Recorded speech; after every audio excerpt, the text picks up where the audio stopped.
নমস্কার। সংগ্রামী যৌথ মঞ্চের পক্ষ থেকে আজকে কিছু কথা বলার জন্য আপনাদের সামনে লাইভে এলাম। কতগুলো কথা আপনাদের সামনে বলবো।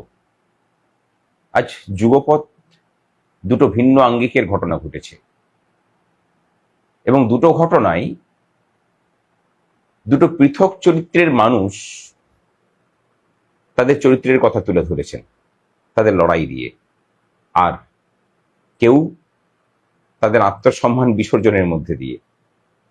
আমার মনে হয় এই লড়াইয়ের কাহিনী থেকে পশ্চিমবঙ্গবাসী দুটো রাস্তাই পাবে। এক, এই সরকারের অন্যায় এবং দুর্নীতির বিরুদ্ধে লড়াই করার মতো শক্ত মেরুদণ্ডের হদিশ পেতে পারে, অথবা ভাতাজীবী হয়ে অনুপ্রাণিত হয়ে বাঁচার রসদও পেতে পারে। অনেকেই হয়তো বুঝতে পারছেন, সংগ্রামী যৌথ মঞ্চ আপসীন লড়াইয়ের আর এক নাম। দলীয় রাজনীতির বাইরে এবং দলীয় রাজনীতির প্রভাবমুক্ত হয়ে লড়াইটা আমরা চালিয়ে যাচ্ছি। আমরা অরাজনৈতিক এ কথা আমরা বলি না। গণতন্ত্রে রাজনীতি থাকবে না তা তো হয়তো হতে পারে না। সরকারের দুর্নীতির বিরুদ্ধে যখন আমরা কথা বলছি তখন সেটা কিন্তু রাজনীতি। ধরুন সরকারের শূন্য পদ, সেই শূন্য পদ পূরণের জন্য দাবি জানাচ্ছি। আমরা দাবি করছি যে সংবিধানের রীতিনীতি মেনে এই রাজ্যের প্রত্যেকটা শিক্ষিত ছেলে মেয়ের সামনে সমান সুযোগ তৈরি করে দিতে হবে। সেখানে কোনো দুর্নীতি চলবে না। যার মেধা থাকবে সে তার মেধার জোরে সরকারি চাকরিটা পাবেন, এবং সেটাও স্থায়ীভাবে। তাহলে সরকারের নীতির বিরোধিতা করছি মানে সেখানেও কিন্তু রাজনীতি আছে। কোন পথে আমরা আন্দোলন পরিচালিত করব এটাও কিন্তু আরেকটা বড় রাজনীতি। সুতরাং অরাজনৈতিক আমরা নই, আমরা অদলীয় ভাবে লড়াইটা চালিয়ে যাচ্ছি। এখন অদলীয় বলতে অনেকে ভাবতে পারেন যে এটা অবশ্য বাজারে ভাসিয়ে দেওয়া হচ্ছে বিভিন্ন সাম্প্রতিক আন্দোলনে, ঘটা করে এক শ্রেণীর নেতৃত্ব, তথাকথিত রাজনৈতিক নেতৃত্ব, তারা এটাকে চালানোর চেষ্টা করেছেন। দেখেছো আমাদের এই যে মঞ্চ চলছে সেখানে কোনো রাজনীতির লোককে আমরা ঢুকতে দিচ্ছি না। বাস্তবে কিন্তু তা নয়। বিশেষ এক মত ও পথের লোকজন সেখানে মঞ্চ আলো করে সমস্ত আন্দোলনটাকে পরিচালনা করেছেন।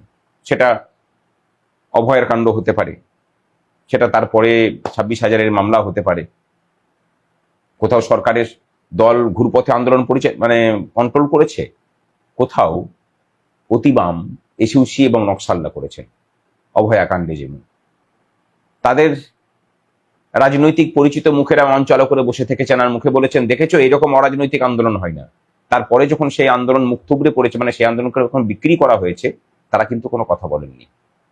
এই আবহে সংগ্রামী যৌথ মঞ্চ তার লড়াইটা চালিয়ে যাচ্ছে এবং প্রতি মুহূর্তে সরকারকে বেগ দিচ্ছে। সরকার এবার ছেড়ে দেবে কেন? বদলি করা, অবশ্যই অনৈতিক বদলি, কেস কাছারি দেওয়া, আমাদের উপর শারীরিক নির্যাতন, পরিবারের উপর আক্রমণ, মঞ্চকে তুলে দেওয়ার জন্য মঞ্চ ভাঙতে আসা, কোনো কিছু বাদ থাকেনি।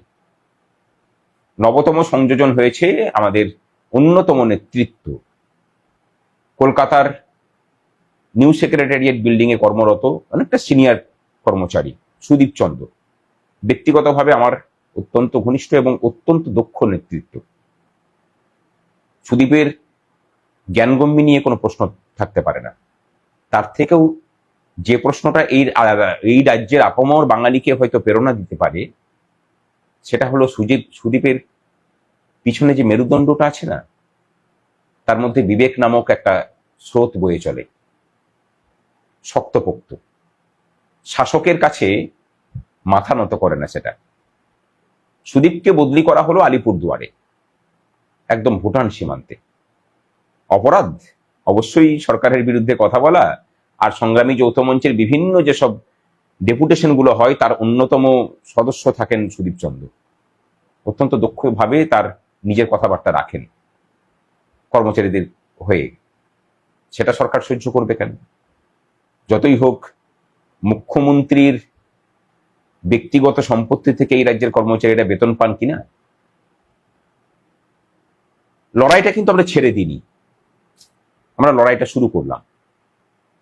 আর অনেকে ভাবতে পারেন যে নবান্নের নির্দেশে এটা হয়েছে। অবশ্যই নবান্নের নির্দেশে হয়েছে, কিন্তু এই যে সুদীপ চন্দ্রের বদলি করানোর পিছনে যাদের হাত, এক শ্রেণীর দুর্নীতিগ্রস্ত অনুপ্রাণিত সরকারি কর্মচারী, যারা আবার ঘটনাক্রমে সুদীপের সহকর্মীও বটে। আমাদের যে আন্দোলন, সে আন্দোলনের ফলভোগও তারা 16 আনাই করছেন। তারপরেও তারা সরকারের পক্ষ নিয়েছেন, তার কারণ বিভিন্ন রকম দুর্নীতি তারা নিমজ্জিত হয়ে আছেন। সেটাতে পরে আসছি।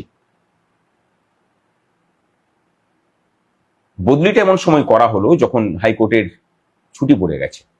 আমরা সেই ভ্যাকেশন বেঞ্চে, মামলা সিঙ্গেল বেঞ্চ, সেখান থেকে ডিভিশন বেঞ্চে নিয়ে গিয়ে সেটাকে স্টে করিয়ে সেটাকে স্যাটে নিয়ে যাওয়া হলো। এখন স্যাট নামক, মানে স্টেট অ্যাডমিনিস্ট্রেটিভ ট্রাইব্যুনাল নামক যে কোর্ট আছে, যেখানে সরকারি কর্মচারীরা তাদের ন্যায় বিচারের জন্য যান, সেখানে এক মহাপুরুষ আছেন, যিনি কর্মচারীদের অধিকারকে কিভাবে হরণ করা যায় তার জন্য একটা ঝুলি নিয়ে বসে থাকেন এবং বিভিন্ন সময় বিভিন্ন রকম ফন্দি এঁটে কর্মচারীদের অধিকারগুলোকে হরণ করেন। অনেক হয়েছে, আর নয়। এবার আমরা ঠিক করেছি যে তার বিরুদ্ধে দরকার হলে সুপ্রিম কোর্ট এবং হাইকোর্টে রেজিস্ট্রারের কাছে তিনি যে অনৈতিক কাজ করেন প্রত্যেকটা মামলাকে ধরে ধরে আমরা এবার তাদের কাছে অভিযোগ জানাবো যে কর্মচারীদের অধিকার হরণকারী এই ধরনের পক্ষপাত দুষ্ট লোক কোনো বিচার ব্যবস্থার অংশীদার হতে পারে না। আজকে সুদীপের মামলার ডিভিশন বেঞ্চে শুনানি ছিল। স্যাট আমাদেরকে হারিয়ে দিয়েছিল এবং অদ্ভুত যুক্তিতে হারিয়েছিল। আজকে ডিভিশন বেঞ্চ বলতে পারেন যে স্যাটকে একগাদা প্রশ্ন রেখে, অস্বস্তি রেখে মামলাটা আবার স্যাটে পাঠিয়েছেন যে সঠিকভাবে শুনানি করে রায় দিতে হবে। আর আপাতত সুদীপের যোগদান আপাতত স্টে হয়ে আছে। লড়াইটা আমরা ছাড়ছি না, কিন্তু এই লড়াইয়ের আবার একটা নতুন মোড় আমরা নিতে চলেছি। সুদীপের বদলি কেন করা হয়েছে এবং ওই দপ্তরের যে দুর্নীতি, সেই দুর্নীতিকে প্রকাশ্যে নিয়ে আসার প্রচেষ্টা করার জন্যই কি সুদীপের বদলি? আমরা এর ভিতর খোঁজার জন্য এই মামলাতে সিবিআই তদন্তের দাবি করব। আমরা দেখতে চাই যে কোন কোন আধিকারিক এবং কোন কোন ব্যক্তিবর্গ সুদীপের ট্রান্সফারের এই যে নীল নকশা তার সাথে জড়িত। কাউকে ছেড়ে কথা বলা হবে না। তিনি কর্মচারী হলেও যাদের মেরুদণ্ডহীন অনুপ্রাণিত, তাদেরকে আমরা কর্মচারী বা সহকর্মী বলে মনে করি না। কিছু মনে করবেন না, শুনতে খারাপ লাগলেও এটা সত্যি। অধিকারের যে লড়াই লড়ছি, সেখানে কারোর সাথে আপোষ করতে আমরা রাজি নই। সুদীপের লড়াই চলছে, সুদীপ দাঁতে দাঁত কামড়ে লড়াইটা করছে এবং তার সঙ্গী হয়ে সংগ্রামী যৌথ মঞ্চও তার যথাসাধ্য চেষ্টা করছে। লড়াইটাতে আপনাদের সকলকে সাথে দরকার। সুদীপের লড়াই এই রাজ্যের কর্মচারীদের কাছে একটা আদর্শ। যারা মনে করেন যে সরকারি কর্মচারীদেরকে বদলি করলেই, মানে বদলির জায়গাতে পাড়ি জমাতে হবে, সংগ্রামী যৌথ মঞ্চ কিন্তু বলে বলে প্রত্যেকটা ক্ষেত্রে সরকারের সেই অভিসন্ধিকে পরাজিত করছে। এরপরেও অন্যান্য সংগঠন যদি চুপ করে বসে থাকেন, তাহলে বুঝতে হবে যে সরকারের যে অভিসন্ধি তার শরিক কিন্তু আপনারাও। এরপরে পরের জায়গাতে আসি। আজকে দেখেছেন যে পে কমিশনের রিপোর্ট পাবলিশড হয়েছে। যে ব্যক্তি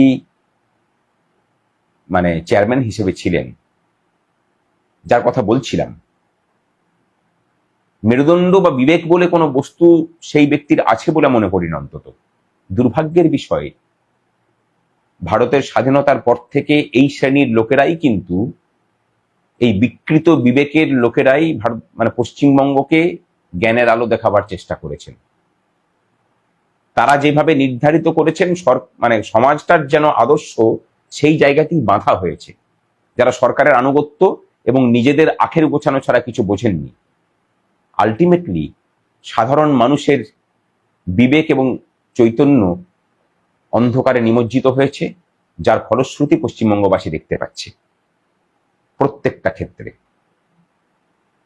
সরকার যত কিছু করে যায়, সবকিছু করার সাহস এই কারণে পায় কারণ আমাদের বিবেককে শীত ঘুমে পাঠানো হয়েছে এবং সেই পাঠানোতে এই রাজ্যের বুদ্ধিজীবী, বর্তমানে যে বুদ্ধিজীবীর মহলের একটা অংশীদার হচ্ছেন এই অভিরূপ সরকার বাবু, তারাও যুক্ত।